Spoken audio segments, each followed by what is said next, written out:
जय हिंद साथियों, आप सभी का स्वागत अभिनंदन है।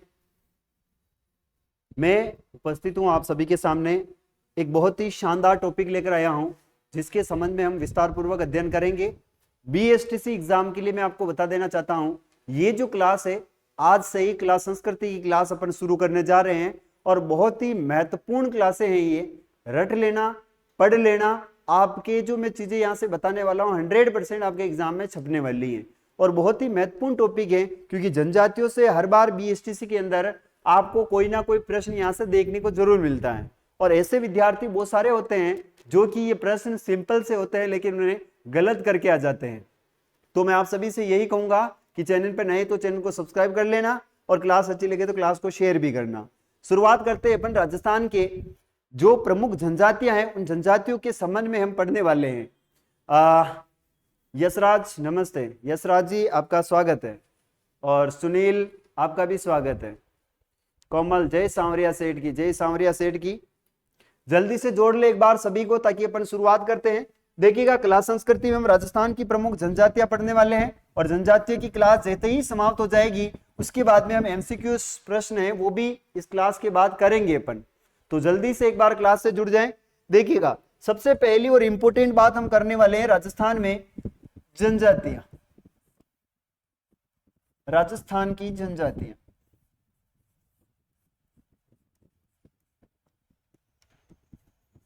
बहुत ही महत्वपूर्ण टॉपिक है, वैसे आपके एग्जाम में यहां से कोई ना कोई प्रश्न जरूर आता है और बीएसटीसी के एग्जाम में तो जाहिर सी बात है कि प्रश्न यहां से पूछा जाएगा। अब जो जनजातियां हमें पढ़नी है एक्चुअली में, उन जनजातियों के संबंध में हम चर्चा करेंगे कि कौन कौन सी जनजातियां हैं। देखिए, सबसे पहले हम जिस जनजाति की बात करेंगे वो जनजाति है आपकी मीणा जनजाति। पहली जनजाति पढ़ेंगे अपन, उसका नाम है मीणा। दूसरी हम पढ़ेंगे वो पढ़ेंगे भील। तीसरी की हम चर्चा करेंगे, उसका नाम है गरासिया। चौथी की हम चर्चा करेंगे, उसका नाम है सहरिया। चौथी है पांचवी की बात करेंगे अपन सांसी। सांसी के बाद छठे नंबर पर है डामोर और डामोर के बाद सातवें नंबर पर हो जाएगी आपकी कंजर। ये प्रमुख जनजातियां हैं जिन्हें हमें विस्तार पूर्वक यहां से पढ़ना है। तो पहली जनजाति हम पढ़ेंगे, उस जनजाति का नाम है मीणा।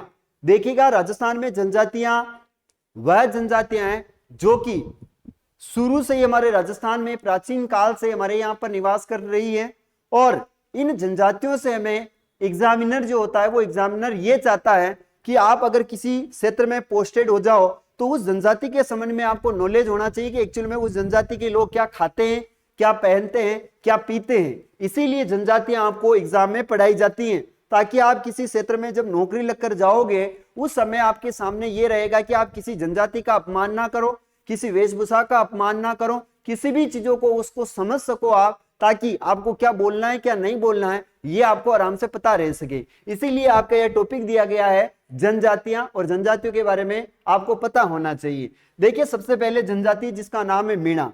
हम मीणाओं की चर्चा करें तो मीणा एक बहुत ही प्राचीन जनजाति रही है और राजस्थान की सबसे शिक्षित और सबसे संगठित जनजाति है ये, और राजस्थान की सबसे बड़ी जनजाति की श्रेणी में इसे रखा गया है। तो बात करते हैं अपन जनजाति के संबंध में, देखिएगा, और वो जनजाति हो जाएगी आपकी मीणा जनजाति।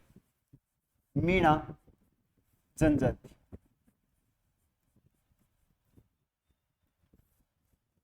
देखिएगा, यहां से मैं आपको क्लियरली बहुत ही आसान और बहुत ही सरल शब्दों में पढ़ाने का प्रयास करूंगा। तो समझना है चीजों को, भाई है क्या है एक्चुअल में राजस्थान की सबसे बड़ी जनजाति। जी बिल्कुल। देखो, मीणाओं की हम बात करें, पहले अपन जनजातियों के संबंध में बात कर लेते हैं कि क्या है जनजाति के संबंध में। देखिए, यहां से अपन पढ़ रहे थे जनजातियां, तो जनजातियां देखिए ना, प्रश्न एक आपको आता है कि राजस्थान में सर्वाधिक जनजाति किस क्षेत्र में पाई जाती है।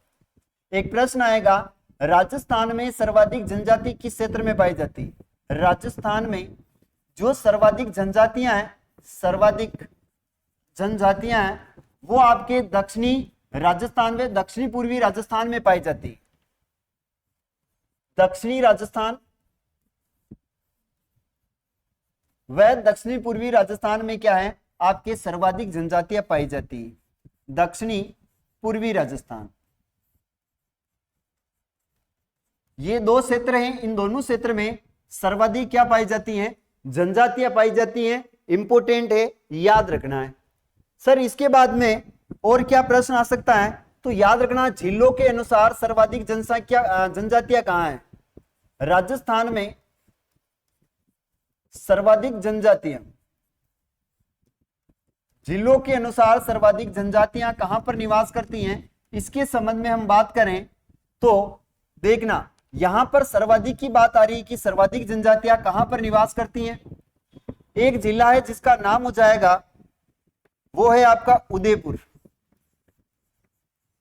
पहला जिला है जिसका नाम हो जाएगा उदयपुर, और दूसरे का नाम है वो है आपका बांसवाड़ा। उदयपुर और बांसवाड़ा के अंदर सर्वाधिक जनजातियां क्या करती हैं? निवास करती हैं।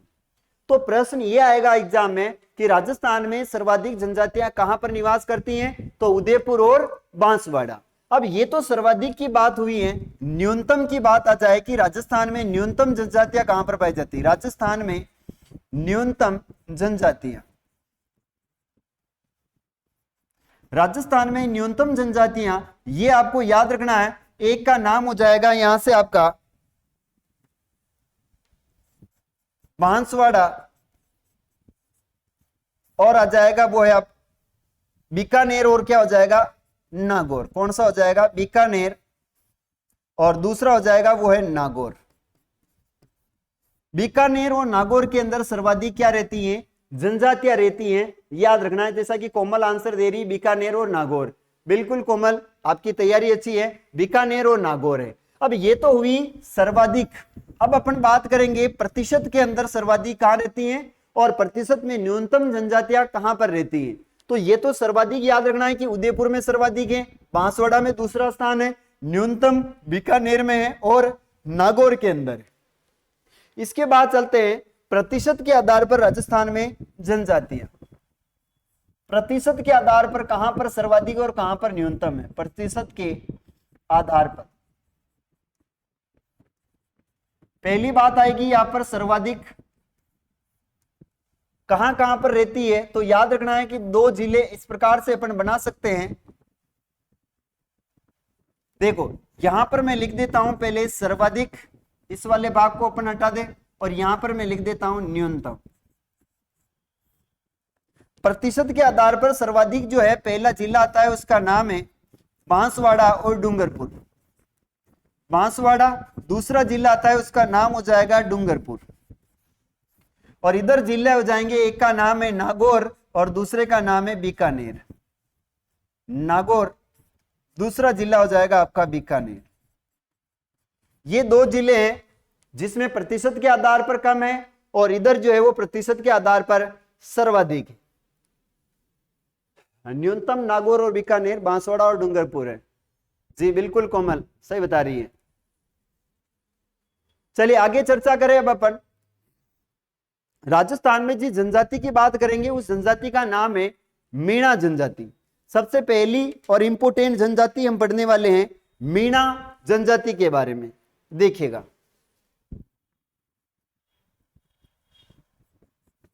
मीणा जनजाति,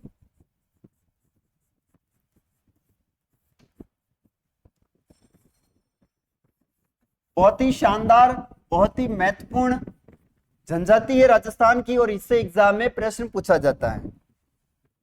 देखिए ये जो जनजाति है ना, इसकी उत्पत्ति के संबंध में एक प्रश्न आता है कि इसकी उत्पत्ति कैसे और कहां किस प्रकार से हुई है। आपको यहां से एग्जाम में प्रश्न पूछा जाए तो याद रखना, जो उत्पत्ति हुई विष्णु के मत्स्य अवतार से इसकी क्या मानी गई है? उत्पत्ति मानी गई है। विष्णु के मत्स्य अवतार से इसकी क्या मानी गई? उत्पत्ति। विष्णु के मत्स्य अवतार, विष्णु भगवान ने हमारे मत्स्य अवतार लिया था इन्होंने, विष्णु भगवान ने, और इसी मत्स्य अवतार से इन्होंने क्या माना है? आगे चलकर ये अपने आप को मीणा के रूप में परिभाषित करने लगे हैं। मत्स्य अवतार से विष्णु के। जी बिल्कुल यशराज जी, आपका आंसर सही है। इसके बाद चलते हैं मीणा शब्द का शाब्दिक अर्थ क्या होता है? मीन या मछली। मीणा शब्द का, मीणा का शाब्दिक अर्थ क्या होता है? मीणा का शाब्दिक अर्थ, मीणा का शाब्दिक अर्थ क्या होता है ये बताना है। देखो मीणा का शाब्दिक अर्थ होता है मीन या मछली। क्या होता है? मीन या मछली होता है। मीन या फिर होता है मछली। मीणा का शाब्दिक अर्थ होता है मीन या फिर मछली के नाम से अपन इन्हें जानते हैं। सर इसके बाद हम बात करें आगे कि इनका उल्लेख कहां पर मिलता है, तो याद रखना है इनका उल्लेख जो है वो मत्स्य पुराण में मिलता है। मीणा जनजाति का उल्लेख कहां पर मिलता है, तो ये याद रखना है कि मीणा जनजाति है ना, इसका उल्लेख मिलता है मत्स्य पुराण में। उल्लेख कहां मिलता है, तो ये उल्लेख मिलता है मत्स्य पुराण के अंदर। मत्स्य पुराण में किसका उल्लेख मिलता है, आपसे प्रश्न पूछा जाए तो ये याद रखना है कि मीणा जनजाति का उल्लेख मत्स्य पुराण में मिलता है। राजस्थान की ये क्षेत्रफल की दृष्टि से सबसे बड़ी जनजाति है, ये भी याद रखना है। राजस्थान की सबसे बड़ी जनजाति, राजस्थान की क्या हो जाएगी, ये सबसे बड़ी जनजाति, सबसे बड़ी जनजाति। राजस्थान की सबसे बड़ी जनजाति कौन सी है, तो याद रखिएगा वो है अपनी मीणा जनजाति। अब यहां से नेक्स्ट एक चीज मैं आपको नोट करके लिखवा देता हूं, राजस्थान की सबसे प्राचीन जनजाति कौन सी है, कभी प्रश्न पूछा जाए तो याद रखना राजस्थान की सबसे प्राचीन जनजाति। आप भी कमेंट करके बताएं राजस्थान की सबसे प्राचीन जनजाति कौन सी है, ये कमेंट करके बताना है। सबसे प्राचीन जनजाति, और इसका नाम हो जाएगा भील। क्या हो जाएगा? भील। भील जो है राजस्थान की सबसे क्या हो जाएगी, प्राचीन जनजाति है। बिल्कुल यशराज जी, कोमल का आंसर बहुत राइट आ रहा है। अब बहुत ही अच्छी तैयारी, गजब की तैयारी है आप लोगों की। चलेगा आगे बात करते हैं कि सर ये जो मीणा जनजाति है ये एक्चुअल में प्रारंभिक इनका स्थान कौन सा था, तो इनका जो प्रारंभिक स्थान है उसके संबंध में हम चर्चा करेंगे। ये सर्वाधिक राजस्थान में कहां पर पाई जाती, सर्वाधिक कहां, तो ये प्रश्न आपको याद रखना है कि ये सर्वाधिक एक तो आपकी जयपुर में पाई जाती है, जयपुर के बाद में यहाँ का एक दौसा का प्रारंभिक क्षेत्र है, जयपुर दौसा। ये दो क्षेत्र तो याद रखना है। क्यों याद रखना है, क्योंकि प्रारंभ जो निवास स्थान था इन मीणाओं का वो जयपुर और दौसा के आसपास का क्षेत्र था। तो उदयपुर, जयपुर, दौसा याद रखना है। कौन कौन सा हो जाएगा, उदयपुर, जयपुर, दौसा, करौली, और होता है प्रतापगढ़। ये प्रमुख जिले हैं। इन जिलों के अंदर जो है आपकी ये जनजाति पाई जाती है सर्वाधिक मात्रा में। अब मैंने आपको क्या बताया कि मीणा जनजाति उत्पत्ति मत्स्य अवतार से हुई। मीणा का शाब्दिक अर्थ होता है मीन या मछली, और उल्लेख मत्स्य पुराण में मिलता है। और राजस्थान की सबसे बड़ी जनजाति है, राजस्थान की सबसे प्राचीन जनजाति भील है। ये जयपुर, दौसा, उदयपुर, करौली, प्रतापगढ़, और यहां पर अगर एक जिला और लिखना चाहें अपन तो वो जिला हो जाएगा सवाई माधोपुर। इन जिलों में क्या पाई जाती है आपकी, ये जनजाति पाई जाती है। अगर संभाग के आधार पर देखा जाए तो संभाग के आधार पर ये जनजाति जो है वो कोटा संभाग में सर्वाधिक पाई जाती है। देखिएगा संभाग के आधार पर अगर देखें अपन तो संभाग के अनुसार कहां पर ये सर्वाधिक पाई जाती है, तो कोटा संभाग में। संभाग के आधार पर, संभाग के आधार पर सर्वाधिक कहां पर है, तो संभाग के आधार पर सर्वाधिक हो जाएगी ये कोटा के अंदर है। एक प्रश्न आया था एक बार कि राजस्थान में सर्वाधिक मीणा जनजाति किस संभाग में पाई जाती है, तो वो संभाग हो जाएगा आपका कोटा संभाग। राजस्थान की ये जो मीणा जनजाति है ना, ये सबसे शिक्षित और संगठित जनजाति है। मीणा राजस्थान की सबसे शिक्षित व संगठित जनजाति है। शिक्षित व संगठित जनजाति है। ये जो मीणा जनजाति है ये राजस्थान की सबसे शिक्षित और सबसे संगठित जनजाति है। आज आपको जितने भी जो मीणा मिलेंगे वो कोई ना कोई किसी ना किसी आपको फील्ड में दिख जाएंगे जो कि गवर्नमेंट नौकरी होगी उनके पास, क्योंकि मीणा जो है वो भीलों के अधिकारों को छीन करके अपने पास रख लेते हैं और भीलों की सारी नौकरियां स्वयं कर लेते हैं। मीणाओं का बड़ा अच्छा रोल है। मीणा जो है वो भीलों की जो भी सीटें होती हैं उन सबको ये खा जाते हैं मस्त रहते हैं और जल्दी नौकरी लग जाते हैं, ये याद रखिएगा। शिक्षित जनजाति मानी जाती है, किसी ना किसी डिपार्टमेंट में आपको मीणा साहब मिल ही जाएंगे। अब इसके बाद में देखते हैं, ये जो प्रारंभ में मीणा जनजाति थी कहां पर रहती थी प्रारंभ में, तो प्रारंभ में याद रखना, प्रारंभ में मीणा जनजाति आमेर के आसपास रहती थी, आमेर के आसपास रहती थी, आसपास रहती थी। अगर क्षेत्र पूछा जाए तो आमेर के आसपास का क्षेत्र कहलाता है ढूंढाड़ प्रदेश। तो याद रखना है कहां पर रहती है, तो ये ढूंढाड़ प्रदेश में थी, ढूंढाड़ प्रदेश। अगर प्रश्न पूछा जाए कि राजस्थान में प्रारंभ में मीणाओं का क्षेत्र कौन सा था, तो आमेर के पास आसपास का क्षेत्र है जिसे हम ढूंढाड़ के नाम से जानते हैं। किस नाम से जानते हैं, याद रखिएगा, अपन ढूंढाड़ के नाम से जानते हैं। और ढूंढाड़ के अंदर कौन सा जिला आता है, तो ढूंढाड़ के अंदर एक जिला है जिसका नाम है जयपुर, और दूसरा जिला है जिसका नाम हो जाएगा दौसा। दौसा और जयपुर में ये जो है आपको सर्वाधिक ये जनजातियां देखने को मिलती हैं। ठीक है जी, हाँ, आमेर के आसपास का क्षेत्र है जयपुर, बिल्कुल जयपुर और दौसा है। अब ये जो जनजातियां दो भागों में विभक्त थी, एक चौकीदार मीणा थे और एक जमींदार मीणा थे। चौकीदार मीणा और जमींदार मीणा की हम बात करते हैं। अच्छा, यहां तक आपको कोई दिक्कत है क्या? हम पढ़ रहे हैं मीणा जनजाति विष्णु के मत्स्य अवतार से उत्पत्ति हुई। मीणा का शाब्दिक अर्थ मीन या मछली है। उल्लेख मत्स्य पुराण में राजस्थान की सबसे बड़ी जनजाति है। राजस्थान की सबसे प्राचीन जनजाति मीणा भील है। कहां पर सर्वाधिक है, तो जयपुर, दौसा, उदयपुर, करौली, प्रतापगढ़, सवाईमाधोपुर में है। और संभाग के अनुसार कोटा में मीणा राजस्थान की सबसे शिक्षित व संगठित जनजाति है। प्रारंभ में मीणा आमेर के आसपास के क्षेत्र में रहती थी जिसे हम ढूंढाड़ के नाम से जानते हैं। और ढूंढाड़ में जयपुर और कौन आता है, दौसा। देखिएगा ये जो मीणा जनजाति है ना, ये इनके दो प्रकारों में विभक्त थी। मीणा जनजाति के दो भाग थे, एक जमींदार मीणा थे और एक चौकीदार मीणा। मीणा जनजाति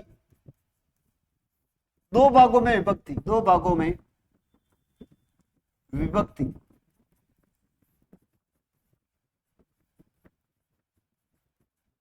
दो भागों में विभक्त थी। एक मीणा थे वो थे चौकीदार मीणा, चौकीदार, और दूसरे मीणा थे उनका नाम था जमींदार मीणा।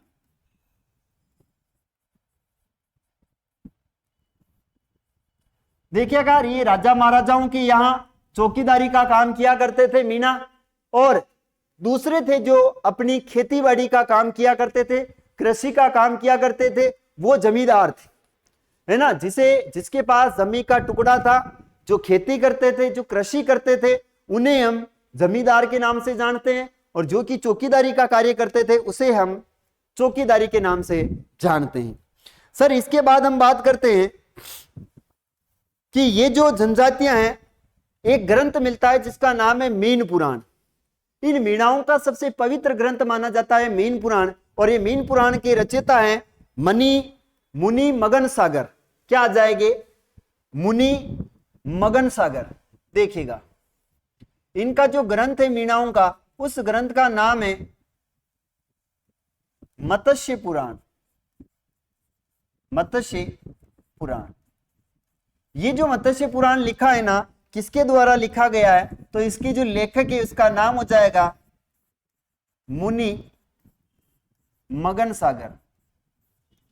मुनि मगन सागर के द्वारा लिखा गया है, इसलिए इनका ये सबसे पवित्र ग्रंथ माना जाता है और इसी के अंदर इनका उल्लेख मिलता है। ये भी बात हमें विशेष ध्यान रखनी है। अब बात करते हैं मीणा जनजाति जो है वो कितने खापे थे इनके, तो याद रखना इनके 24 खापे माने जाते हैं और इनकी जो गोत्र थी वो 52,000 गोत्र हैं, ये भी याद रखना है। मीणाओं के खापे कितने, मीणा जनजाति के खापे, जनजाति के जो खापे थे वो कितने, तो याद रखना है कि इनके जो खापे थे वो थे, याद रखना 24 है। कितने थे, 24। और इनकी जो बात करें अपन गोत्र कितनी थी, तो याद रखना है इनकी जो गोत्र थी वो गोत्र मानी जाती है 52,000। कितनी मानी जाती है, 52,000 गोत्र। यानी मीणा सर्वाधिक गोत्र के होते हैं।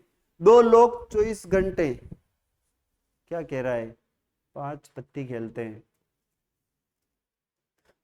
2 लोग 24 घंटे 52 पत्ती खेलते हैं। जी बिल्कुल, 2 उपजातियां हैं, एक चौकीदार और एक मीणा। 5200 क्या है, यहां पर इनकी गोत्र थी। 24 और 52,000। यशराज सही बता रहा है, बिल्कुल सही है यशराज, ट्रिक है। हाँ बिल्कुल ट्रिक है। 2 लोग और 24 घंटे 52 पत्ती खेलते हैं, यानी 2 तो उपजातियां हो गई इनकी और 52,000 क्या है, इनकी गोत्र है। और कितने इनके खापे माने गए हैं, तो 24 इनके क्या माने गए, खापे माने गए। आगे बात करते हैं। सर मीणा जनजाति का जो प्रयागराज है या मीणा जनजाति की जो आराध्य देवी और आराध्य देवता है वो कौन है? मीणा जनजाति के आराध्य देवता बताए मुझे कौन है? मीणा जनजाति के आराध्य देवता, जनजाति के आराध्य देवता, मीणा जनजाति के आराध्य देवता है, उनका नाम हो जाएगा बुज देवता। बुज गौतमेश्वर है या बुज देवता है, बताए मुझे। बुरिया बाबा। मीणा जनजाति के आराध्य देव कौन हो जाएंगे? उनका नाम है बुज देवता। कौन से देवता हो जाएंगे? बुज देवता है। मीणा जनजाति के जो आराध्य देवता है उनका नाम है बुज देवता। अब इनका मीणा जनजाति का जो कुंभ लगता है वो कहां पर लगता है, देखिएगा। मीणा जनजाति का कुंभ, मीणा जनजाति का कुंभ कहां पर लगता है? कुंभ बताएं मुझे, मीणा जनजाति का कुंभ कहां पर लगता है? जल्दी कमेंट करके बताएं, मीणा जनजाति का जो कुंभ है वो कहां पर लगता है?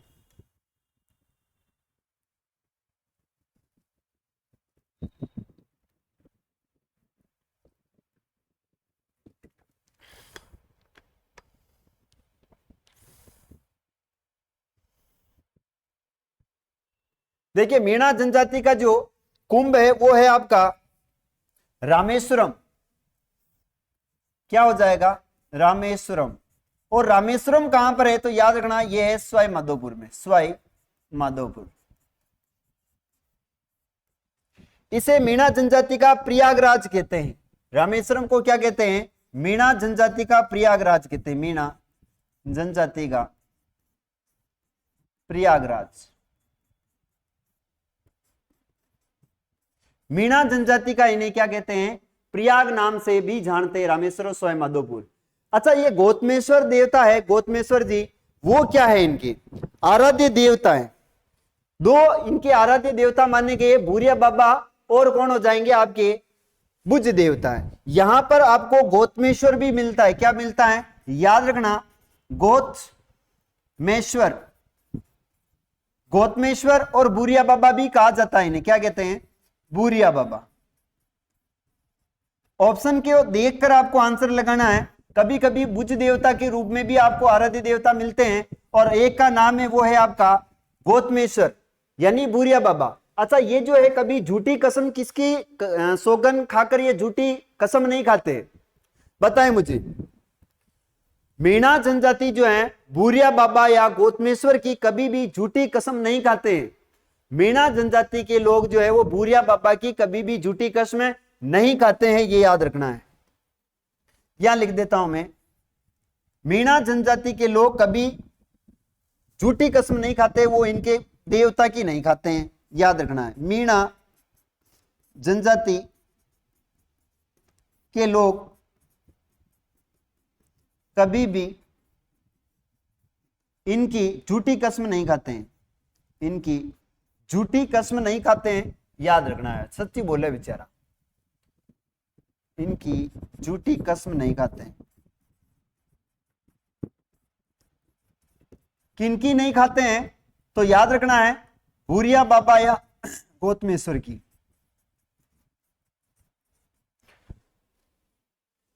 चौबीस जून को तो बीएसटीसी, 30 जून को तो बीएसटीसी का एग्जाम है। जी बिल्कुल बीएसटीसी का एग्जाम है, पता है, उसी के लिए क्लासेस चल रही है। आप निश्चिंत रहे, पूरी आर्ट कल्चर में, पूरी आर्ट कल्चर 45 दिन में करवाऊंगा, निश्चिंत रहे, चाहे कितने ही घंटे क्लासें लेनी पड़े। यू डोंट वरी, आपको तो पढ़ना है, बस पढ़ते रहिए। आगे बढ़ते हैं, मीणा जनजाति की बात करते हैं कि इनकी आराध्य जो देवी है वो कौन है। शेखावाटी के मीणाओं की आराध्य देवी कौन हो जाएगी? बताए मुझे, शेखावाटी के मीणाओं की आराध्य देवी, शेखावाटी के मीणाओं की आराध्य देवी कौन है? मीणाओं की आराध्य देवी, इस देवी का नाम हो जाएगा, वो है जीण माता। कौन सी माता है? जीण माता। इसे भ्रमर की देवी भी कहते हैं और इनका मंदिर बना हुआ है, वो बना हुआ है रेवासा में। कहां पर बना हुआ है? रेवासा। और रेवासा कहां पर है? तो याद रखना, सीकर के अंदर है। भ्रमर की देवी के रूप में भी अपन इसे जानते हैं। सर इनके बाद में आगे बात करें अपन, और क्या आता है देखना। अच्छा ये बताओ मुझे, ये मीणा जनजाति के जो लोग हैं वो पुत्र के जन्म पर क्या बजाते हैं और पुत्री के जन्म पर क्या बजाते हैं? पुत्र के जन्म पर क्या बजाते हैं और पुत्री के जन्म पर क्या बजाया जाता है मीणा जनजाति में? इसके बारे में जल्दी से बताना है। पुत्र के जन्म पर क्या बजाते हैं और पुत्री के जन्म पर क्या बजाते हैं? पुत्र के जन्म पर और पुत्री के जन्म पर क्या बजाते हैं?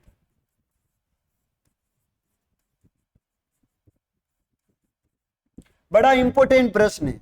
तो पुत्र के जन्म पर ये बजाते हैं, थाली बजाते हैं। पुत्र के जन्म पर थाली बजाते हैं, थाली बजाते हैं। और पुत्री के जन्म पर ये सूप बजाते हैं, सूप बजाते हैं, सूप या छाजड़ा बजाते हैं। याद रखना है, पुत्र के जन्म पर थाली, हाँ, उमा कैलाश अम्मानी सूप। अच्छा पूजा है, पूजा जुड़ी हुई है, ठीक है। आगे बात करते हैं। सर ये जो मीणा जनजाति का मुखिया होता है, उस मुखिया का क्या नाम है? जल्दी से कमेंट करके बताएं। मीणा जनजाति का मुखिया कौन है? मीणा जनजाति का मुखिया कौन है? जनजाति का मुखिया कौन है? मीणा जनजाति का मुखिया है, उसका नाम है पटेल साहब है। कौन है? पटेल साहब। आओ पटेल साहब बैठो, अपन कहते हैं। तो इनका मुखिया है, उनका नाम है पटेल साहब। इनके अंदर एक प्रथा है, विवाह की प्रथा। उस विवाह की प्रथा का क्या नाम है? विवाह की प्रथा है जिसमें तलाक दिया जाता है, विवाह विच्छेद किया जाता है। उस प्रथा का नाम क्या है? जल्दी से बताएं। अनाज संग्रहण हेतु बनाई गई इनकी जो कोठियां है उन्हें कहते हैं ओवरी। याद रखना, देखो ये ओवरी क्या है?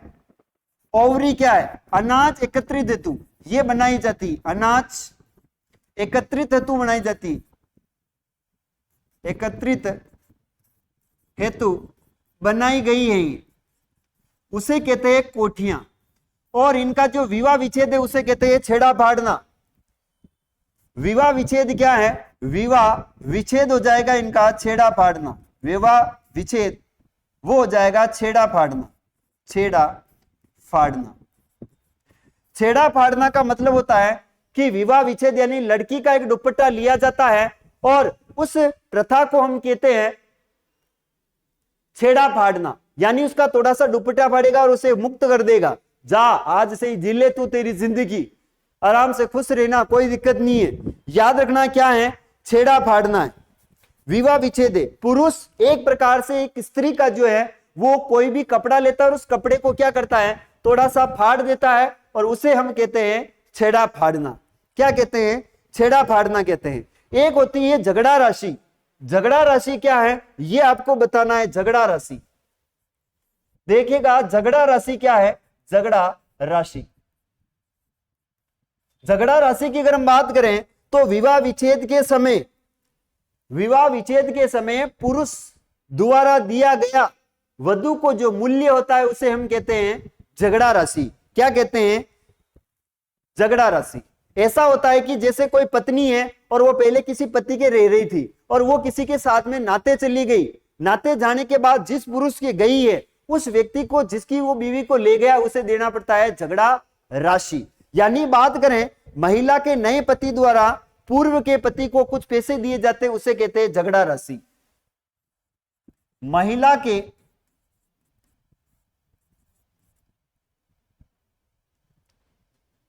पति द्वारा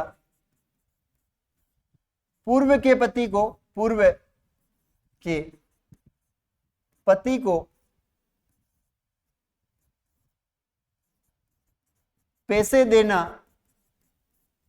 झगड़ा राशि कहलाती है, झगड़ा राशि कहलाती है।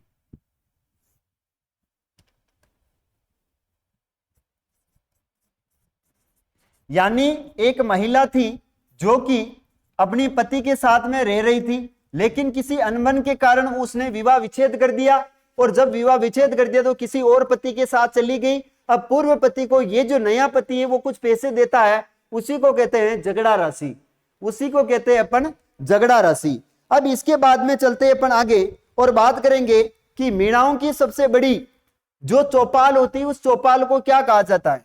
मीणाओं की सबसे बड़ी चौपाल क्या है? मीणाओं की सबसे बड़ी चौपाल, मीणाओं की सबसे बड़ी चौपाल कौन सी? सबसे बड़ी चौपाल। अच्छा बताए मुझे, पंचायत या चौपाल कौन सी? तो उसका नाम है 84। क्या नाम हो जाएगा? चौपाल है, उसका नाम है 84। मीणाओं की सबसे बड़ी जो चौपाल है उस चौपाल का नाम है 84। ये इनकी सबसे बड़ी पंचायत मानी जाती है, याद रखना है। अगर इनको कोई भी कुछ भी करना है तो ये चौपाल बनाकर ये सारी चीजें करते हैं, याद रखना है। इसके बाद में आटा साटा क्या है? तो आटा साटा एक विवाह, बाल विवाह का एक प्रकार है। आटा साटा बाल विवाह का क्या है? एक प्रकार है आटा साटा। देखो आटा साटा, आटा साटा क्या है? तो एक बाल विवाह का एक प्रकार है। विवाह का क्या है? विवाह का एक प्रकार है। विवाह का एक प्रकार कैसे है कि आटा साटा यानी एक लड़की, जैसे मान लीजिए मेरी एक बहन और मेरा एक भाई, सामने एक लड़की और एक लड़का, अब इन दोनों को आपस में विवाह करा दिया जाता है, उसे कहते हैं आटा साटा। क्या कहते हैं उसे? आटा साटा। और बाल विवाह 18 वर्ष और 21 वर्ष से पूर्व में विवाह करना क्या कहलाता है? बाल विवाह कहलाता है। वेरी वेरी इंपोर्टेंट, यहां आपकी जनजाति जो है वो समाप्त होती है। वो जनजाति कौन सी है? मीणा जनजाति। तो यहीं पर आपकी मीणा जनजाति समाप्त। अब उठाते हैं अपन दूसरी जनजाति है, उस जनजाति का नाम लेते हैं अपन, वो है भील। भील जनजाति के बारे में, अच्छा भील जनजाति थोड़ी सी बड़ी है, तो चले अभी 32 मिनट हो रहे अपने पास, वैसे आधा घंटा हो रहा है, तो अपन भील जनजाति को ही पढ़ लेते हैं। ठीक है जी। देखिए मैंने आपको यहां पर क्या बताने की कोशिश करी है, मीणाओं में आप समझना है। ये चीज मैंने आपको बताई है कि उत्पत्ति मीणा के विष्णु के मत्स्य अवतार से हुई। मीणा का शाब्दिक अर्थ मीन या मछली है। उल्लेख मत्स्य पुराण में मिलता है। राजस्थान की सबसे बड़ी जनजाति है, सबसे प्राचीन भील है। कहां सर्वाधिक? जयपुर, दौसा, उदयपुर, करौली, प्रतापगढ़, सवाई माधोपुर संभाग के आधार पर कोटा में है। मीणा राजस्थान की सबसे शिक्षित व संगठित जनजाति है। और देखा जाए तो प्रारंभ में मीणा आमेर के आसपास रहती थी, ढूंढाड़ प्रदेश में रहती, जयपुर और दौसा कहते हैं अपन। फिर बात करते हैं मीणा जनजाति दो भागों में विभक्त थी, यानी उपजातियां थी। ये उपजाति यानी दो उपजातियां कौन सी? तो 84 और जमींदार हैं। इनका जो ग्रंथ है उस ग्रंथ का नाम है मत्स्य पुराण। लेखक है इनके मुनि मगन सागर हैं। मीणा जनजाति के जो खापे हैं वो 24 हैं। गोत्र थी इनकी 52,000। मीणाओं के जो आराध्य देवता बुज देवता या गौतमेश्वर या भूरिया बाबा के नाम से जानते हैं। और ये गौतमेश्वर कहाँ है? तो याद रखना ये प्रतापगढ़ के अंदर है। गौतमेश्वर भूरिया बाबा कहाँ है? और ये इनकी कभी भी झूठी कसम नहीं खाते हैं, याद रखना है। आगे बढ़ते हैं कि मीणा जनजाति का जो कुंभ है वो रामेश्वरम में लगता है। और किस नदी के किनारे लगता है? तो नदी हो जाएगी वो है बनास। कौन सी नदी है? बनास, सीप और चंबल नदी के संगम पर ये इनका मेला लगता है। ठीक है जी। यहां से हम आगे बढ़ते हैं। और मैंने आपको बताया था कि शेखावटी की मीणाओं की आराध्य देवी झीण माता रेवासा सिक्कर में है। पुत्र के जन्म पर ये थाली बजाते हैं, पुत्री के जन्म पर सूप बजाते हैं। मीणा जनजाति का मुखिया पटेल है। और ओवरी अनाज एकत्रित करने तो बनाई जाती हैं। और विवाह विच्छेद इनका छेड़ा फाड़ना है। और आटा साटा इनका विवाह का एक प्रकार है।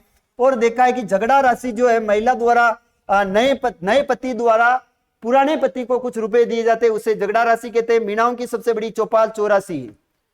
अब आगे बात करते हैं वो जनजाति है जिसका नाम है भील। कौन सी जनजाति हो जाएगी? भील के बारे में अपन पढ़ने वाले हैं, तो हेडिंग डाल लीजिएगा आप भी। भील जनजाति कौन सी है? भील जनजाति, भील जनजाति बड़ी इंपोर्टेंट जनजाति है भील। मस्त है, मस्त।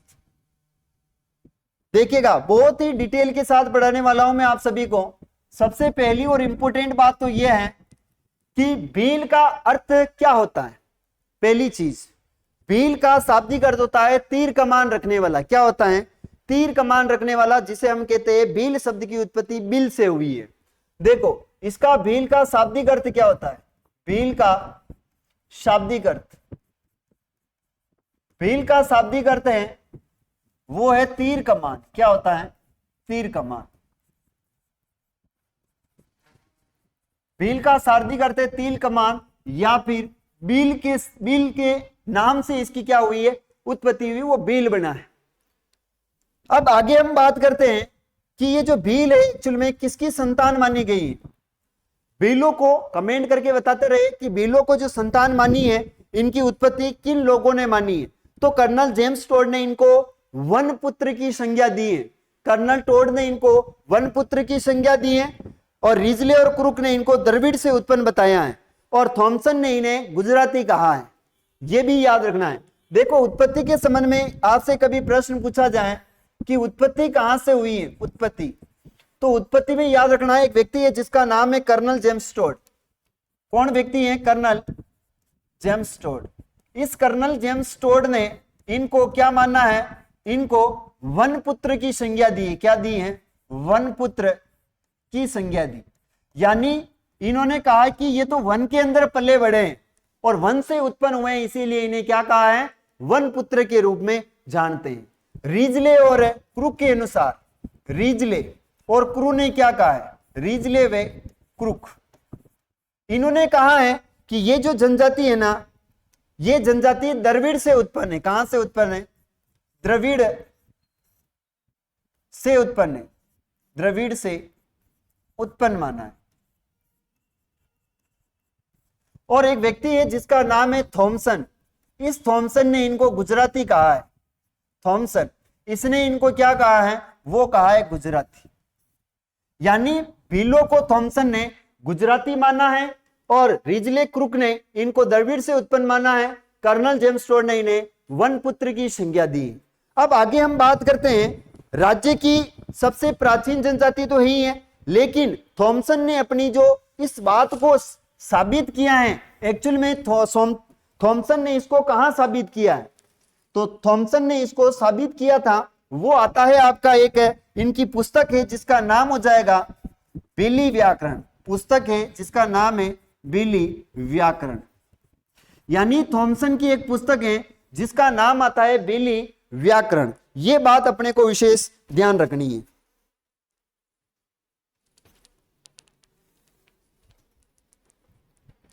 चलिए आगे बात करते हैं। आगे देखें और क्या है, देखना। यह राजस्थान की सबसे प्राचीन जनजाति, यह राजस्थान की क्या है? सबसे प्राचीन जनजाति, राजस्थान की सबसे प्राचीन जनजाति और सबसे भोली जनजाति बिचारी। राजस्थान की सबसे प्राचीन और क्या है? सबसे भोली जनजाति है। भोली का मतलब भील बड़े भोले होते हैं, बड़े ही मस्त होते हैं। काम पता कोई लेना देना नहीं है, पढ़ने का कोई नामो निशान नहीं है, स्कूल जाबा को काम कोई नहीं, छालिया टेटा चरावे, लोगा के काम करे और मस्त रहे। आ भील है, याद रखना है। और भीलों का सबसे ज्यादा फायदा लेते हैं मीणा के लोग। जो मीणा जनजाति है वो इन भीलों की कैटेगरी में आती है। एससी और एसटी अपन जानते हैं, तो ये सबसे ज्यादा जो मीणा है भीलों का क्या लेते हैं? अधिकारों का हनन करते हैं, अधिकारों का सबसे ज्यादा प्रयोग मीणा करते हैं। अब इसके बाद में आगे हम बात करते हैं राज्य की दूसरी सबसे बड़ी जनजाति, मैंने आपको बताया था वो कौन थी? तो मीणा थी। यहां से नोट करके लिख लेना कि अगर राज्य की सबसे बड़ी जनजाति भील है तो राज्य की दूसरी सबसे बड़ी जनजाति कौन सी हो जाएगी? नोट करके लिखना है।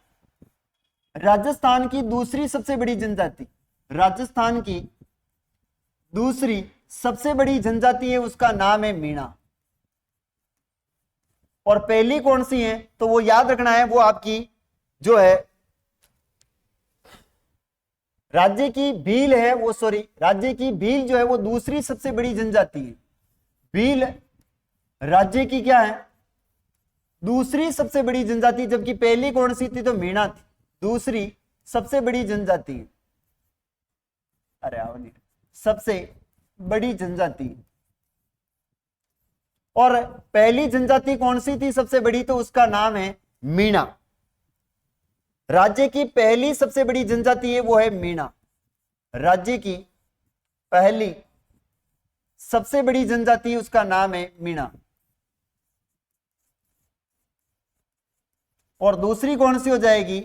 वो है आपकी भील। भीलों को अपन राजस्थान की दूसरी सबसे बड़ी जनजाति कहते हैं, जबकि मीणाओं को राजस्थान की सबसे बड़ी जनजाति मानते हैं। राज्य की अशिक्षित जनजाति, बिल्कुल राज्य की अशिक्षित व भोली जनजाति है, याद रखना है। राज्य की अशिक्षित और अशिक्षित व भोली जनजाति, भोली जनजाति।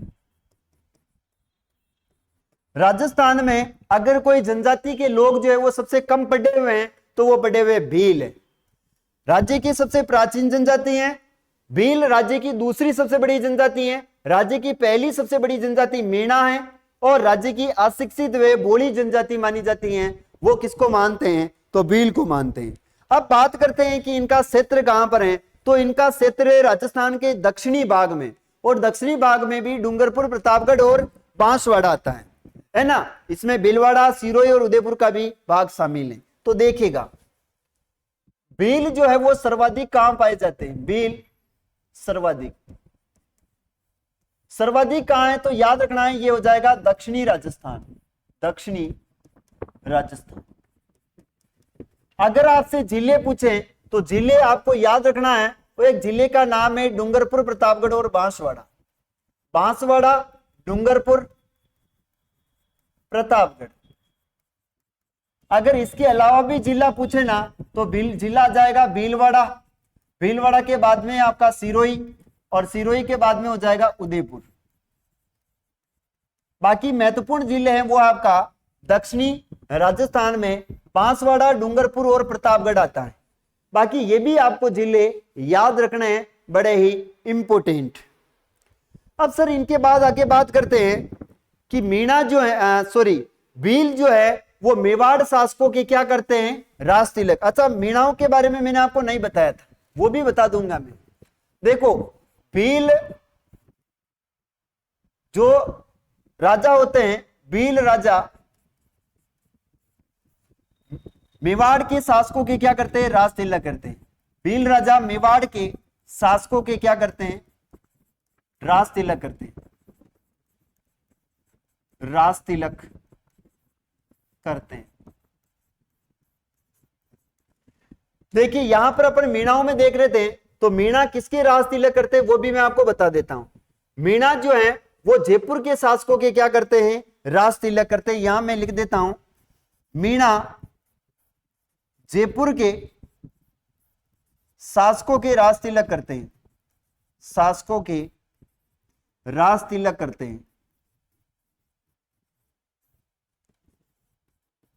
यानी मीणा जो है वो जयपुर के शासकों के राज तिलक करते हैं, और भील जो है वो मेवाड़ के शासकों के क्या करते हैं? राज तिलक करते हैं। यह बात अपने को विशेष ध्यान रखनी है।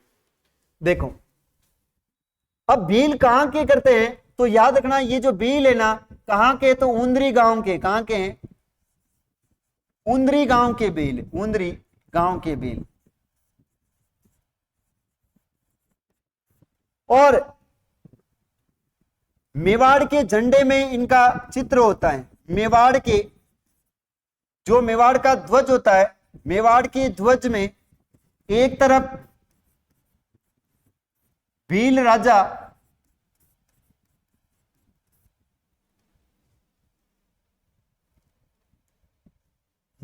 होता है। यानी याद रखना है कि मेवाड़ के ध्वज में भी इनका क्या है? इनके राजा का चित्र होता है, राणा पूंजा, जिसको हम जानते हैं, है ना। तो राणा पूंजा का जो चित्र है वो मेवाड़ के ध्वज में भी देखने को मिलता है। और मेवाड़ का जो देवाक्य था वो था, जो दृढ़ राखे धर्म को तही राखे करतार। ये भी याद रखना है। एकलिंग जी का भी फोटो मिलता है। तो आपसे पूछा जाए कि ध्वज में एक तरफ कौन रहते हैं, तो एक तरफ भील के राजा होते हैं और दूसरी तरफ उनके ध्वज का दूसरा भाग होता है। आगे चलते हैं। अब बात करें अपन भीलों को क्या कहने पर भील खुश हो जाते हैं और भीलों को क्या कहने पर भील नाराज हो जाते हैं। तो भीलों को पोड़ा कहने पर नाराज हो जाते हैं और भीलों को पाड़ा कहने पर खुश हो जाते हैं। देखो, भीलों को पोड़ा कहने पर नाराज हो जाते हैं, नाराज हो जाते हैं। वह पाड़ा कहने पर खुश होते हैं, पाड़ा कहने पर खुश होते हैं। यानी इन्हें आप पोड़ा कह दो तो ये दुखी हो जाते हैं और पाड़ा को तो ये खुश होते हैं। तो आज से ही भीलों को क्या बोलोगे आप, अरे पाड़ा कहां से आ रहा रे तू, पाड़ा जरा इधर आ जा रे, जरा पाड़ा तू इधर आ जा रे। आज से ही आपको क्या बोलना है, इसी प्रकार का आपको बोलना पड़ेगा। आगे बात करते हैं। एक तरफ भील शासक है तो दूसरी तरफ राजपूत राजा होते हैं मेवाड़ के, जो ध्वज है उसके अंदर। अब हम बात करते हैं आगे, बीणा जो भील जनजाति उनके घर को क्या कहते हैं, कू या टापरा के नाम से जानते हैं। अब यहां से महत्वपूर्ण फैक्ट शुरू होते हैं। मीणा जनजाति के घर, भील जनजाति के घर को क्या कहते हैं, तो याद रखना भील विशेष, भील जनजाति विशेष, जनजाति विशेष। सबसे पहली और इंपॉर्टेंट बात है कि भीलों के घर को क्या कहते हैं, इनके घर को क्या कहते हैं, जल्दी से कमेंट करके बताएं। इनके घर को कहते हैं कू या फिर कहते हैं इसे टापरा, कू या टापरा के नाम से इनके घर को जानते हैं। इनका जो मुखिया होता है वो मुखिया कौन होता है, भीलों का मुखिया कौन होता है, जल्दी से बताएं मुझे। भीलों का जो मुखिया होता है उसको हम कहते हैं पालवी। क्या कहते हैं, भीलों का जो मुखिया होता है उसे अपन किस नाम से जानते हैं, जल्दी से बताएं।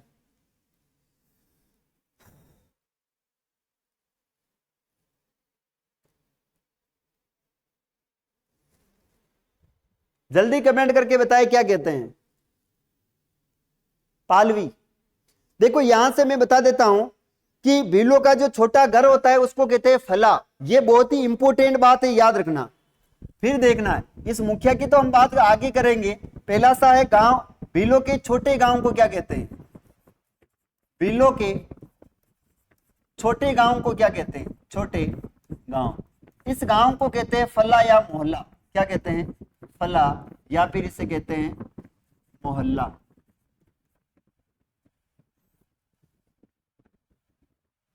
फल्ला या मोहल्ला के नाम से जानते हैं। और भीलों के बड़े गांव को क्या कहते हैं, भीलों के बड़े गांव को, बड़े गांव को, गांव को कहते हैं अपन पाल। भीलों के बड़े गांव को पाल कहा जाता है। पंचायत का मुखिया गमेती होता है। जी बिल्कुल, कोमल सही बता रही है, पंचायत का मुखिया जो है वो गमेती होता है। इनका जो बड़ा गांव है उस बड़े गांव को कहते हैं पाल। और गांव का जो समूह होता है उसे कहते हैं अपन पालवी। गांव का समूह, गांव का जो समूह होता है उस समूह को कहते हैं पालवी। समूह को पालवी कहते हैं। और जो गांव का मुखिया होता है, जो गांव का मुखिया होता है उसे क्या कहते हैं अपन, उसे कहते हैं गमेती। याद रखना, पंचायत का या गांव का मुखिया, पंचायत का जो मुखिया होता है उस मुखिया को अपन कहते हैं गमेती। क्या कहते हैं, गमेती के नाम से जानते हैं। लाडला सांवरिया का पाल बता रहे हैं, कोमलगिरी पाल और पालवी। जी बिल्कुल, घरों का छोटा समूह पाल फला है या मोहल्ला है। और बात करते हैं बड़ा गांव, पाल है। गांव का मुखिया जो होता है वो कौन होता है, पालवी होता है। गांव का समूह या गांव का मुखिया है उसको अपन क्या कहते हैं, गांव का मुखिया, उसे कहते हैं पालवी। गांव का मुखिया है उसे कहते हैं पालवी। और पंचायत का मुखिया है उसे कहते हैं अपन गमेती। याद रखना है। आगे चलते हैं। सर और क्या आता है? तो भीलों की बताए मुझे आराध्य देवता कौन है? भीलों के आराध्य देवता, भीलों के आराध्य देवता कौन है, इसके बारे में कमेंट करके बताना है। भीलों की आराध्य देवी कौन है? भीलों की आराध्य देवी कौन है?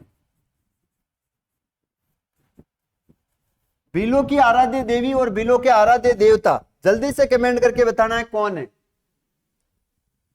भीलों के आराध्य देवता कौन है और भीलों की आराध्य देवी कौन है?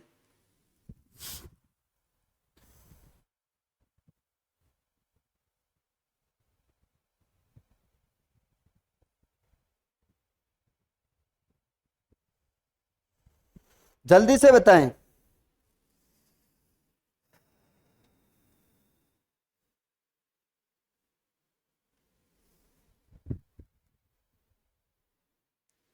कौन हो जाएंगे कमेंट करके बताएं जल्दी। देखो भीलों की आराध्य देवी उसका नाम है बराड़ी देवी। क्या नाम है? बराड़ी देवी। और भीलों की जो आराध्य देवता है उस आराध्य देवता का नाम हो जाएगा, भीलों के कुल देवता देख ले अपन, कुल देवता कौन है? तो टोटम जी। कुल देवता उनका नाम है टोटम जी। भीलों के जो कुल देवता है उनका नाम है टोटम जी और इनकी आराध्य देवी है, उस देवी का नाम है वो हो जाएगी बराड़ी देवी। अब इसके बाद चलते हैं आगे। इनका जो पवित्र वृक्ष है वो कौन सा है? पवित्र वृक्ष, इनका जो पवित्र वृक्ष है उसका नाम है वो है महुड़ी। महुड़ी, महुड़ी को अपन कहते हैं मोल्डी। क्या कहते हैं? महुड़ी को मोल्डी के नाम से जानते हैं अपन। टोटम जी, भीलों की कुल देवी बराड़ी माता है जी, बिल्कुल कोमल, टोटम जी है, ठीक है कोमल। आगे चलते हैं। इनके बाद बात करते हैं इनका सोमरस कौन सा है? भीलों का सोमरस, भीलों का सोमरस। भीलों का सोमरस है उसको कहते हैं अपन ताड़ी, ताहेड़ी, ताड़ी कहते हैं, ताड़ी। ताड़ी यानी इनकी कच्ची शराब होती, क्या होती है? कच्ची शराब, कच्ची शराब। यानी जो मोल्डा से जो निर्मित शराब होती है उसे ताड़ी के नाम से जानते हैं, याद रखना, ताड़ी देशी शराब है, ठीक है। आगे बात करते हैं इनके जो इनका कुंभ है वो कुंभ कौन सा है? भीलों का कुंभ, भीलों का जो कुंभ होता है वो कुंभ कौन सा है? इनका कुंभ है उसका नाम है बेणेश्वर धाम, बेणेश्वर धाम का मेला, बेणेश्वर धाम का मेला। और ये बेणेश्वर धाम का मेला कहां लगता है? तो ये याद रखना, ये लगता है नवाटापुरा। और नवाटापुरा कहां है? तो डूंगरपुर में है। और ये त्रिवेणी संगम के ऊपर क्या लगता है? इनका मेला लगता है, बेणेश्वर धाम में जी, बिल्कुल। आगे बात करते हैं कि भीलों का कुंभ बेणेश्वर धाम का मेला है जो कि नवाटापुरा डूंगरपुर में लगता है। सर इनके बाद हम बात करते हैं कि इनकी कुछ कृषि के भी प्रकार हैं। एक कृषि का नाम है दजिया और दूसरे का नाम है ची माता। अच्छा, दजिया और ची माता के नाम से आप क्या जानते हो? ची माता और दजिया, इनकी जो कृषि है वो कृषि के कुछ प्रकार है। कृषि एक का नाम है वो है दजिया और दूसरी है जिसका नाम है ची माता, ची माता। देखिए दजिया जो कृषि है ये मैदानी भाग में भीलों द्वारा कृषि की जाती है। मैदानी भाग में, मैदानी भागों में की जाने वाली कृषि, की जाने वाली कृषि, ये भीलों के द्वारा मैदानी भाग में कृषि करते हैं उसे कहते हैं दजिया, और पहाड़ी भाग पर करते हैं उसे कहते हैं ची माता। पहाड़ी भागों में की जाने वाली कृषि, की जाने वाली कृषि, इसे क्या कहते हैं? तो इसे कहते हैं अपन ची माता। तो दो इनके क्या हो गए? कृषि के प्रकार है। दजिया मैदानी भागों में है और ची माता जो है वो पहाड़ी भागों में। ची माता, माता आ रहा है तो माता हमेशा पहाड़ पर रहती है और दजिया जो है वो हमेशा मैदान में होता है। ये बात अपने को विशेष याद रखनी है। देखिए अटक क्या है, तो अटक भीलों की गोत्र है। अटक क्या है तो याद रखना, अटक भीलों की गोत्र है। भीलों की गोत्र की बात करें, भीलों की गोत्र, तो इनकी जो गोत्र है ना वो हो जाएगी अटक। कौन सी हो जाएगी? अटक, अटक कर चलती है। अच्छा ये बताओ भीलों का विवाह कौन सा है? भीलों का विवाह का प्रकार, भीलों का विवाह, इनका विवाह कौन सा है? दो चीजें लिखता हूं मैं यहां पर, एक तो है हाथी मना और एक है हाथी वेंडो। हाथी वेंडो, दो बताए मुझे, हाथी वेंडो और हाथी मना क्या है? हाथी, हाथी मना और हाथी वेंडो दोनों क्या है? जल्दी कमेंट करके बताएं।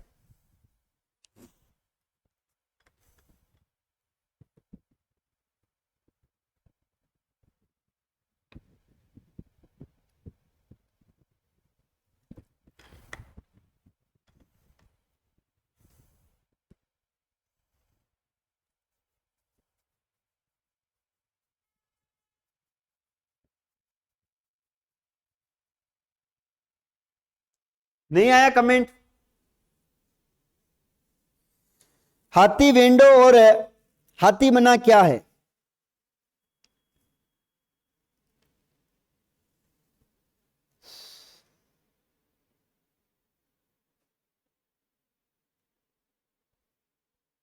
देखो इसमें से एक तो विवाह का प्रकार है और एक नृत्य है, तो नृत्य कौन सा और विवाह कौन सा इसके बारे में बताना है। जल्दी से कमेंट करें।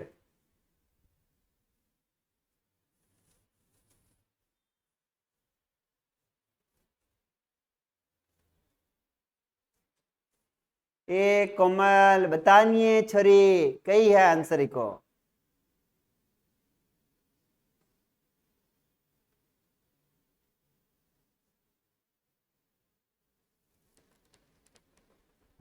नृत्य, हाथी मना और हाथी वेंडो। देखिए बात करते हैं अपन यहां पर, दो चीजें हैं समझना, एक का नाम है हाथी मना और दूसरे का नाम है हाथी वेंडो।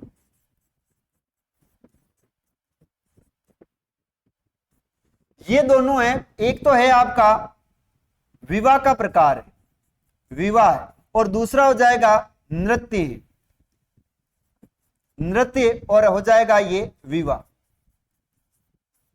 याद रखना है। आगे चलते हैं, देखना आगे बात करते हैं कि सर भीलों में और क्या चीज बची है। तो भीलों में हम बात करते हैं गोदना। क्या होता है? गोदना। महिला और पुरुषों द्वारा हाथों पर टेटू बनाना, महिला व पुरुषों द्वारा, पुरुषों द्वारा हाथों पर गुदवाना, गुदवाना क्या कहलाता है? हाथों पर लिखवाना गुदाना कहलाता है, गोदना कहलाता है। लिखवाना ये क्या कहलाता है? गोदना कहलाता है।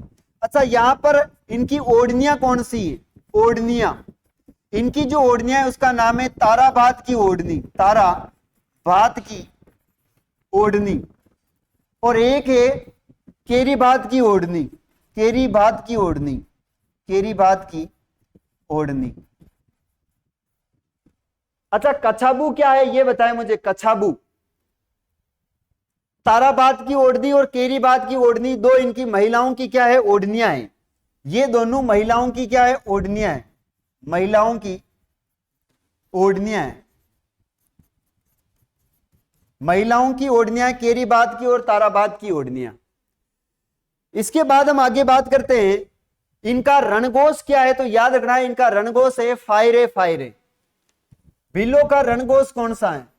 भीलों का रणघोष, भीलों का जो रणघोष है उसका नाम है फायरे फायरे, फायरे फायरे। और एक चीज चलती है फतेह बते। फतेह बते क्या है? अग्नि नृत्य करते समय जो जयघोष लगाया जाता है वो फतेह फतेह होता है। और ये जो है इनका जयघोष वो है फायरे फायरे। क्या हो जाएगा? फायरे फायरे। इनका रणघोष है, याद रखना। भीलों का रणघोष कौन सा है? तो वो हो जाएगा फायरे फायरे। अब इसके बाद में बात करते हैं लोकाय या काइटा क्या है? लोकाय या फिर काइटा।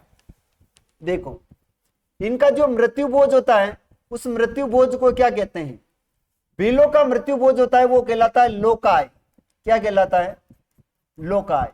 या फिर इसे कहते हैं काइटा। काइटा, काटा, काइटा कहते हैं, याद रखना है। इनके बाद आगे बात कर रहे हैं कि ये तो इनकी क्या हुई? मृत्यु भोज है। कमर में घुटनों तक पहने जाने वाला घाघरा उसे कछाबू कहते हैं। देखो कछाबू क्या है? कछाबू, कछाबू हो जाएगा महिलाओं द्वारा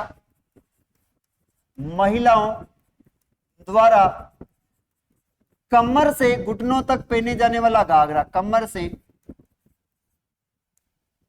घुटनों तक पहने जाने वाला घाघरा, पहने जाने वाला घाघरा है, उसे कहते हैं कछाबू।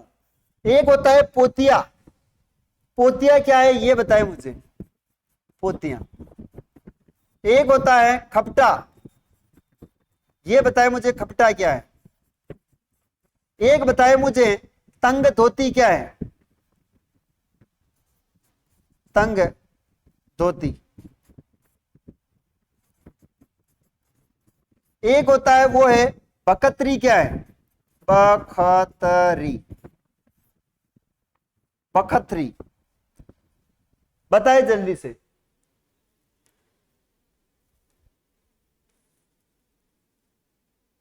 देखो पोतिया होता है वो होता है भीलों का एक रुमाल टाइप एक गुलबंद होता है, उसे पोतिया कहते हैं।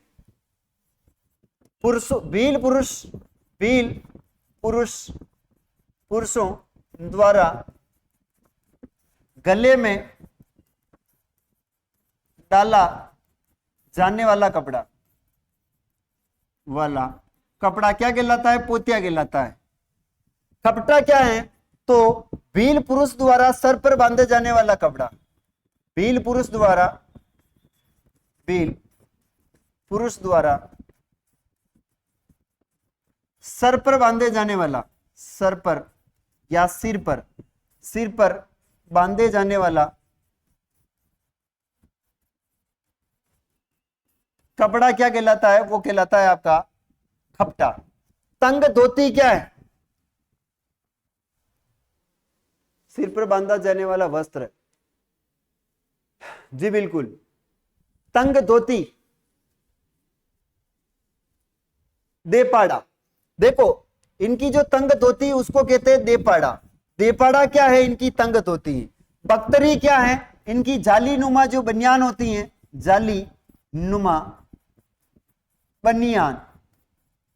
जाली नुमा बनियान को कहते हैं, वो कहते हैं बखतरी। क्या कहते हैं? बख्तरी। याद रखना देपाड़ा। बिल्कुल अच्छा बताया है कोमल, तूने बढ़िया अच्छी बात बताई।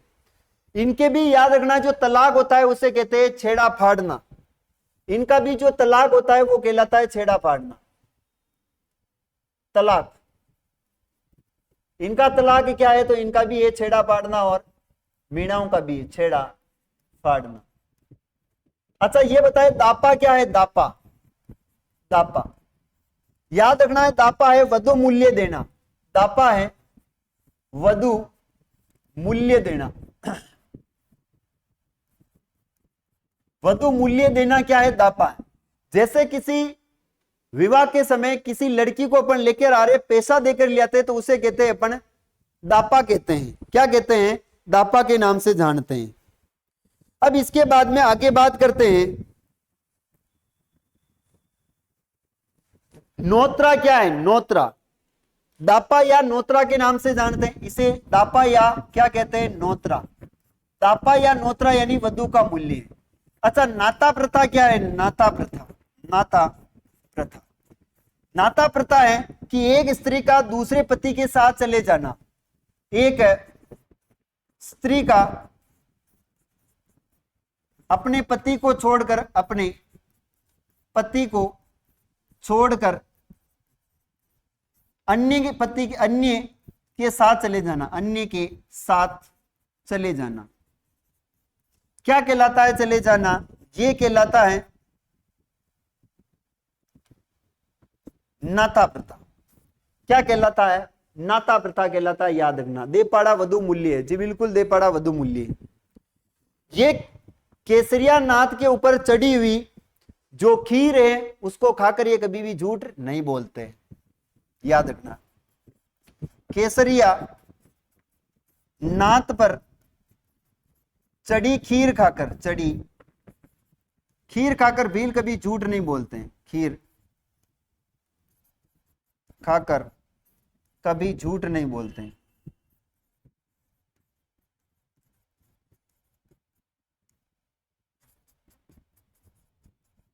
यानी केसरिया नाथ जी के ऊपर चढ़ी हुई खीर को खाकर ये कभी भी झूठ नहीं बोलते हैं, ये बात भी आपको याद रखनी है।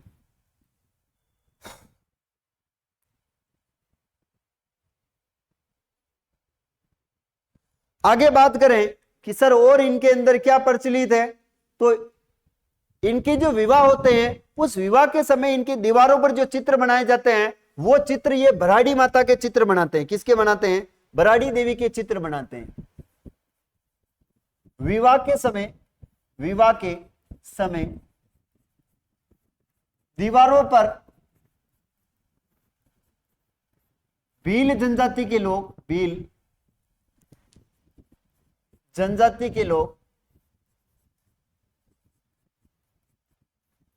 भराड़ी माता के चित्र बनाते हैं, भराड़ी माता के चित्र बनाते हैं। हेलो, हाँ, क्लास ले रहा हूँ। हाँ, कढ़ा रही है।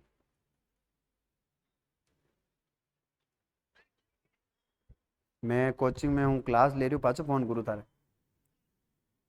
क्लास चल रही लाइव पाछो करूँ।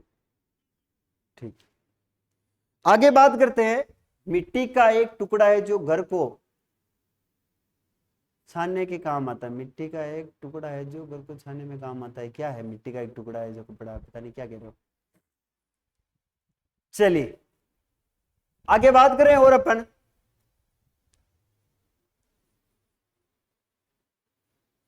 देखो, इस जनजाति में सबसे ज्यादा क्या होते हैं? बाल विवाह होते हैं। भीलों में सबसे ज्यादा क्या होते हैं? बाल विवाह होते हैं। इस जनजाति में सर्वाधिक बाल विवाह होते हैं। सर्वाधिक क्या होते हैं? बाल विवाह होते हैं, बाल विवाह होते हैं। इस जनजाति में सर्वाधिक क्या किए जाते हैं? बाल विवाह किए जाते हैं। ये बात भी अपने को याद रखना है। अब भील जनजाति आपकी क्या होती है? यहीं पर समाप्त हो जाती है। तो इतनी सारी बातें अपन ने किसमें करी हैं? भीलों के अंदर और मीणा जनजाति के अंदर अपने लिखा है, बहुत ही शानदार, बहुत ही महत्वपूर्ण तरीके से। देखो, मैं आपको पढ़ा रहा था भील जनजाति, और भील की हम बात कर रहे थे कि भील का शाब्दिक अर्थ क्या होता है? तो तीर, कमान, ये शब्द है भील शब्द से बना है। उत्पत्ति कर्नल टोड ने इनको वनपुत्र बताया है। रिजले और क्रूक ने इनको द्रविड़ से उत्पन्न बताया है। थॉमसन ने इनको गुजराती कहां पर बताया है? भीली व्याकरण में। राजस्थान की सबसे प्राचीन जनजाति वो भील है। राज्य की दूसरी सबसे बड़ी जनजाति भील है। राज्य की पहली सबसे बड़ी जनजाति वो मीणा है। राज्य की अशिक्षित वे भोली जनजाति है, यह भी याद रखना है। भील सर्वाधिक जो है वो दक्षिणी राजस्थान में पाए जाते हैं, जिसमें बांसवाड़ा, डूंगरपुर, प्रतापगढ़, भीलवाड़ा, सिरोही और उदयपुर का क्षेत्र आता है। भील राजा जो है मेवाड़ के शासकों के राज तिलक करते हैं, और ये उंदरी गांव के होते हैं। मेवाड़ के ध्वज में एक तरफ भील राजा तो दूसरी तरफ राजपूत राजा होता है। राजपूत राजा, याद रखना, एक तरफ भील तो दूसरी तरफ राजपूत राजा होता है। और भीलों को जो है वो पोड़ा कहते हैं, तो ये नाराज हो जाते हैं, और इनको पाड़ा कहने पर क्या हो जाते हैं? ये खुश हो जाते हैं। यानी पोड़ा कहो तो नाराज और पाड़ा कहो तो खुश हो जाते हैं। आगे बात करते हैं भील जनजाति विशेष में इनके घर को कहते हैं कु या टापरा। भीलों के छोटे गांव को फला या मोहल्ला कहते हैं। भीलों के बड़े गांव को पाल कहते हैं। और गांव का जो मुखिया होता है उसे पालवी कहते हैं। और पंचायत का जो मुखिया होता है उसे गमेती बोलते हैं। और भीलों के जो कुल देवता है उनका नाम टोटम जी है। और भीलों की आराध्य देवी या कुल देवी की बात करें तो उसका नाम है ब्राड़ी माता है। पवित्र इनका वृक्ष महुडी है, मोल्डी कहते हैं। भीलों का सोमरस ताड़ी है, कच्ची शराब होती है। भीलों का कुंभ बेणेश्वर धाम जो कि नवाटापुरा डूंगरपुर के अंदर है। यहाँ पर 3 नदियां आकर मिलती हैं और नदियां हो जाएगी, उसका नाम है सोम माही जाखम। कौन सी हो जाएगी? सोम माही और जाखम है। सोम माही और जाखम, ये 3 नदियां आकर इस जगह पर मिलती है जिसे हम नवाटापुरा यानी बेणेश्वर धाम के नाम से जानते हैं। कृषि जो है वो दजिया मैदानी भागों में की जाती है। भीलों द्वारा ची माता जो है वो पहाड़ी भागों में की जाती है। भीलों की गोत्र है वो है अटक होती है। और भीलों का जो विवाह है वो हाथीमना विवाह, हाथीमना एक नृत्य है और हाथी वेंडो क्या है? विवाह है। गोदना महिला और पुरुष गुदवाते हैं। ओढ़नियां इनकी ताराबाद की ओढ़नी और केरीबाद की ओढ़नी है। भीलों का रणघोष जो वो है फायरे फायरे। और महिला यहाँ पर देखिए फायरे फायरे। मृत्यु भोज जो इनका है वो एक लोकाई या काइटा कहते हैं। कछाबू क्या है? तो महिलाओं द्वारा पहना जाने वाला एक घाघरा को कछाबू कहते हैं। और पोतिया क्या है? तो भील पुरुषों द्वारा गले में डाले जाने वाला कपड़ा है। खपटा क्या है? तो भील पुरुष द्वारा सिर पर बांधे जाने वाला कपड़ा है। तंग धोती क्या है? तो देपाड़ा जो होता है उसे तंग धोती बोलते हैं। बख्तरी क्या है? जालीनुमा बनियान है, उसको बख्तरी बोला जाता है।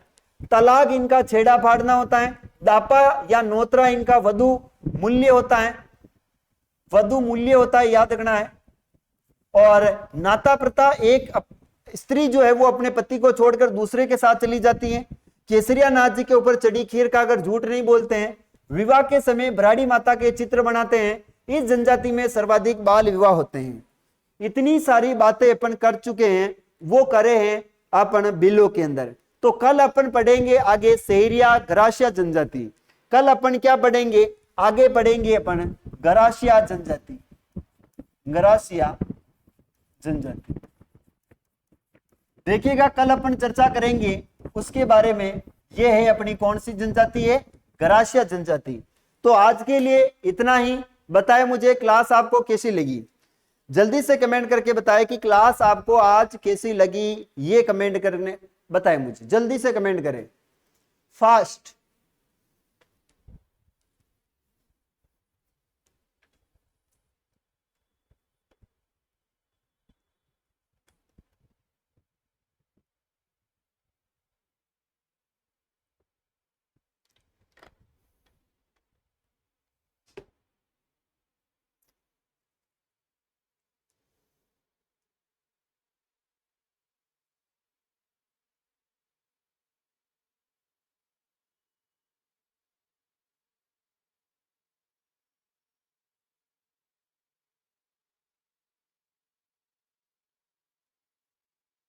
चलिए तो आज की क्लास को अपन यही देते हैं विराम। बाकी अपन कल बढ़ेंगे। ठीक है जी। आप सभी 7 बजे जुड़ जाया करो, 7 बजे क्लास शुरू हो जाती है।